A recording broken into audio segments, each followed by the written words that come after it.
नाज़रीन अस्सलाम वालेकुम, आदाब। मैं मरीम फातिमा, तेलंगाना न्यूज़ टुडे में आप सभी का खैर मकदम है। आइए नजर डालते हैं आज की हम खबर पर एक नजर।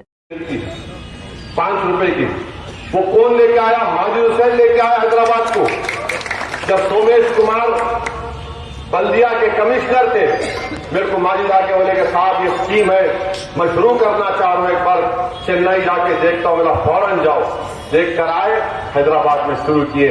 आज वो गरीब लेबर 5 रुपए में, कोई गरीब हो उसको गरम गरम खाना तो मिल जाता है भाई। ये कौन लाए? माजिद हुसैन लेकर आए हैदराबाद में।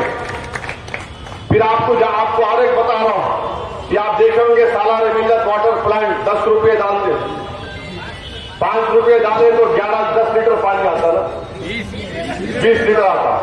ये स्कीम भी माजिद शुरू किया हैदराबाद में।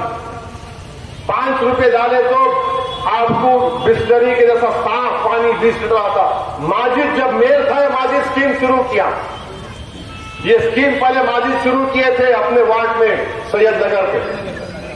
उसके बाद में बोला भाई पूरे हैदराबाद में शुरू करो। क्यों? क्योंकि पूरी बीमारियों का जड़ पानी है। सबसे ज्यादा गंदा पानी पीकर बीमार पड़ते बच्चे और बूढ़े लोग। ये काम माजिद किया। मैं आपको तयक़ुन दे रहा हूं, माजिद इसको इंशाअल्लाह वोट देकर कामयाब करिए। ज़हीन आदमी है, मेहनती है। मुझे यकीन है कि नामपल्ली में और 4 चांद लगा देगा माजिद हुसैन इंशाअल्लाह ताला। तो ये मजलिस का काम करने का तरीका है। तो मेरी आप तमाम से अपील है कि 20 तारीख के दिन, 20 नवंबर के दिन आप अपने के वोट हुआ। जब कभी भी कांग्रेस पार्टी थी यहाँ हैदराबाद में फसाद हुआ, पुलिस फायरिंग हुई। इसीलिए मेरी आप तमाम से अपील है कि हैदराबाद में 9.5 साल से कर्फ्यू नहीं हुआ। हाँ, वाकयात हुए हैं और ये कांग्रेस पार्टी बोलती ना मजलिस ये करती वो करती। राजस्थान में कांग्रेस की हुकूमत है, राजस्थान में कांग्रेस की हुकूमत है।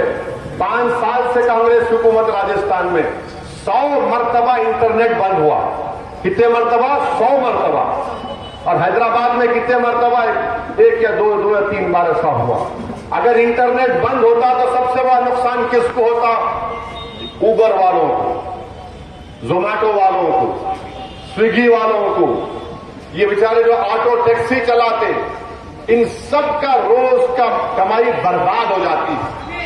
कांग्रेस की सरकार राजस्थान में 100 मरतबा इंटरनेट बंद कर दिए। अब आके इन्हों बोलते हमारे उंगलियां उठाते मजलिस के ऊपर। अरे हम तो कोई ऐसा काम ना होने दिए, ना करेंगे इंशाअल्लाह ताला। अरे गरीब पिट गया होगा राजस्थान में जब इंटरनेट 100 मरतबा बंद हो गई। तो इसीलिए मेरे अजीज दोस्तों और बुजुर्गों, मेरी आप तमाम से अपील है कि आप 30 तारीख के दिन एक होकर नामपल्ली की कामयाबी के लिए, नामपल्ली की तरक्की के लिए, नामपल्ली के भाईचारगी के माहौल को बरकरार रखने के लिए, नामपल्ली के डेवलपमेंट के कामों को और आगे ले जाने के लिए और नामपल्ली को गोरखपुर नहीं बनने के लिए आपको मजलिस पार्टी के हक में बटन के निशान पर अपना बटन दबाना पड़ेगा। और जो लोग फैनेटिक जिसने हमको कहा, उसको भी आपको जमहूरी तरीके से उसका जवाब देना है। और याद रखिए, हम अपनी शनाख्त को नहीं खोएंगे, हम अपनी हमियत को बरकरार रखेंगे। इस पर कोई कॉम्प्रोमाइज नहीं किया जाएगा। मजलिस पार्टी को मजबूत करिए। दीजिए नाज़रीन, मरीम फातिमा को इजाज़त। मिलते हैं अगली खबर के साथ। तब तक के लिए हमारे चैनल को लाइक, शेयर और सब्सक्राइब करना ना भूलें। अल्लाह हाफिज।